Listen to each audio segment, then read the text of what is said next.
क्यों आ रहे हैं? हनुमान जी ने कहा कि प्रमाण क्या है कि अकेले आ रहे? का तुम्हारी वाणी सिद्ध कर रही है। रघुकुल तिलक एक वचन, सुजन सुखदाता एक वचन, आयु कुशल देव मुन त्राता एक ही वचन है, निकलना चाहिए बहुवचन। अच्छा, 3 का समाचार सुनाया जाएगा तो एक वचन की, 2 वचन की, बहुवचन?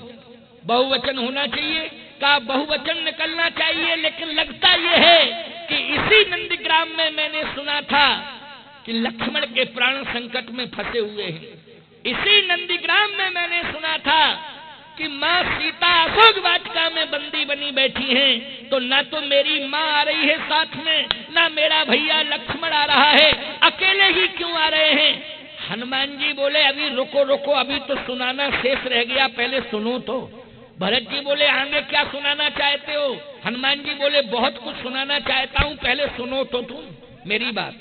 हनुमान जी ने तुरंत बदल दिया विषय और हनुमान जी ने कहा सुनिए तो। रिपुरन जीत सुजस सुर गावत, ओ सीता अनुज सहित प्रभु आवत, सुनत वचन बिसरऊ सब दुखा, प्रसावंत जन पाए पीयूषा, को तुम तात कहाँ ते आए, मोह परम प्रिय वचन सुनाए। जैसे ही नेत्र खुले, आगे भरत जी दौड़े। अयोध्या वासी बोले रुको रुको, कहां जा रहे हो? कहा मिलने के लिए जा रहा हूं। कहा चित्रकूट में कहा था राम से मिलूंगा, राम है कहां? राम दिखाई नहीं दे रहे, किससे मिलने जा रहे हो? ये तो राम जी के आने का समाचार सुना रहा है, लेकिन राम कहां है? भरत जी ने कहा कि तुम सबको राम दिखाई नहीं दे रहे हैं, लेकिन मुझे तो राम दिखाई दे रहे हैं। अरे राम कहीं भी दृष्टि डालो, राम है ही नहीं।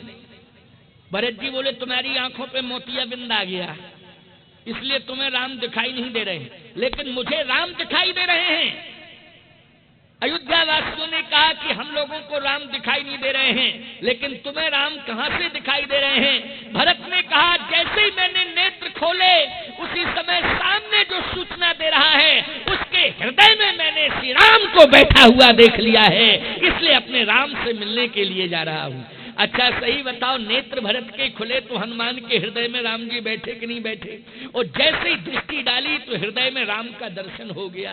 भरत जी दौड़ पड़े, जैसे दौड़े का कपितव दरस सकल दुख बीते, ओ मिले आज मोहि राम प्रीते। आज मुझे राम मिल गए। अयोध्या वासियों ने कहा हमको क्यों नहीं दिखाई दे रहे हैं? भरत जी ने कहा तुम विमान वाले राम का इंतजार कर रहे हो, लेकिन हमें तो हनुमान वाले राम मिल गए हैं, जो हनुमान के हृदय में बैठे हुए हैं। याद रखना, भरत जी ने जैसे हनुमान जी को हृदय से लगाया तो भगवान राम के हृदय से भरत का हृदय जुड़ गया। बोलो जुड़ गया कि नहीं? आज लग रहा था दुनिया को देखने में कि भरत और हनुमान का मिलन हो रहा है, लेकिन ये मिलन हो रहा था राम और भरत का। जैसे ही दोनों मिल रहे थे, इतने में विमान आ गया, पुष्पक विमान।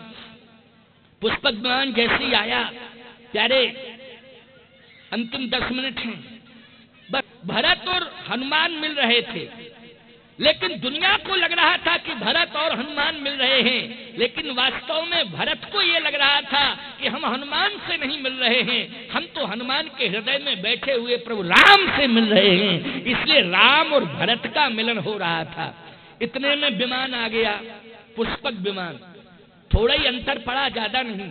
और पुष्पक विमान जैसे उतरने ही वाला था तो उतर नहीं पाया, बंदर पहले ही कूद पड़े। अब बंदर क्या जाने कि विमान जब उतरेगा था हमें उतरना चाहिए, वो तो बंदर थे, छलांग लगाए कूदे।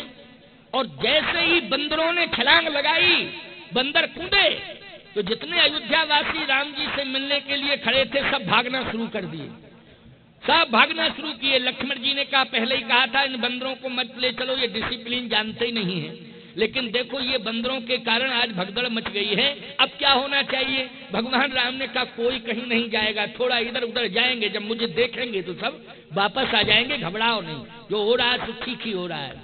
बस बंदर जैसे ही अयोध्या की भूमि पर गिरे, छलांग लगा के कूदे, उसी समय बंदरों ने अयोध्या की रज को मस्तक पर रखा, माथे पर लगाया, रोम रोम में लगाया। तुलसीदास जी से पूछा ये बंदर कर क्या रहे हैं? तुलसीदास जी कहते हैं ये बंदर अयोध्या की धूल को धूल नहीं मान रहे हैं, ये मान रहे हैं कि मेरे प्रभु राम का जन्म हुआ है, इसलिए अयोध्या की मिट्टी धूल चंदन से भी ज्यादा महत्वपूर्ण है, इसलिए मैं इसको मस्तक पर लगा रहा हूँ, शिरोधारी कर रहा हूँ। आज बंदरों में वो अनुराग आ गया साहब, मिट्टी को माथे में लगा रहे हैं। बस भगवान राम जैसे ही उतरते हैं, भगवान राम ने गुरुदेव का दर्शन किया। गुरुदेव का दर्शन किया तो भगवान राम गुरुदेव की ओर दौड़े। गोस्वामी जी कहते हैं उसी समय भगवान राम दौड़ पड़े। धाय धरे गुरु चरण सरोर अनुज सहित अति पुलक तनोर। जैसे ही भगवान राम प्रणाम किए गुरुदेव को, वशिष्ठ जी ने कहा राम आ गए हो, सकुशल आए हो, तुम्हारी यश कीर्ति पताका पूरे संसार में फैल रही है। राम तुम्हारा दर्शन करने के लिए मैं लालायित था, और जब से महाराज इक्ष्वाकु का जन्म हुआ, महाराज इक्ष्वाकु से लेकर के अभी तक मैं पौरोहित्य कर्म करता आ रहा था, केवल इसलिए कि एक न एक दिन इस वंश में राम का जन्म होगा, और आज मेरा जीवन धन्य हो गया। राम तुम्हारा जन्म जब हुआ तो जन्म का हेतु ही मैं बना, मेरा यज्ञ बना। और राम जब तुम अयोध्या छोड़ करके बन गए और राक्षसों का वध तुमने किया, यज्ञ की रक्षा की, गौ ब्राह्मण की रक्षा की, और अयोध्या से लेकर के लंका तक जितने भी राक्षस थे उन समग्र राक्षसों का विनाश तुमने किया। जितने आश्रम थे संतों के आश्रमों को स्वतंत्र किया राम तुमने। देवता भी तुम्हारा यशगान कर रहे हैं, संपूर्ण संसार में राम तुम्हारी जय जयकार हो रही है। अब थोड़ा सा काम शेष रह गया है, ये सिंहासन खाली पड़ा है, इस पर बैठ जाओ, हम तुम्हारा तिलक कर दें।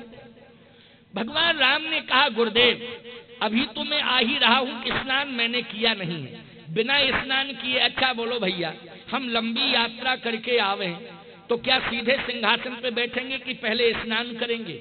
स्नान करेंगे, इसके बाद सिंहासन पर बैठेंगे। भगवान राम ने कहा गुरुदेव आपकी आज्ञा तो शिरोधारी है, लेकिन पहले स्नान तो कर लूं। स्नान, वशिष्ठ जी ने कहा स्नान कर लो राम, कोई दिक्कत नहीं। भगवान बोले जितने मेरे साथ आए हैं वो भी स्नान करें, हमारा ही स्नान करना महत्वपूर्ण नहीं है, हमारे साथ में जितने आए हैं वो स्नान करें।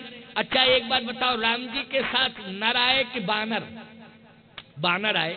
नरों को स्नान कराया जा सकता है, बानरों को कोई माई का लाल स्नान करा पाएगा? बता दो जरा, बंदरों को कौन स्नान करावे? नर हो तो स्नान करें, बंदरों को कौन स्नान करावे? वशिष्ठ जी बोले बड़ी समस्या है राम, इन बंदरों को स्नान कराने में अगर लग जाएंगे तो पूरा एक युग बीत जाएगा, तब भी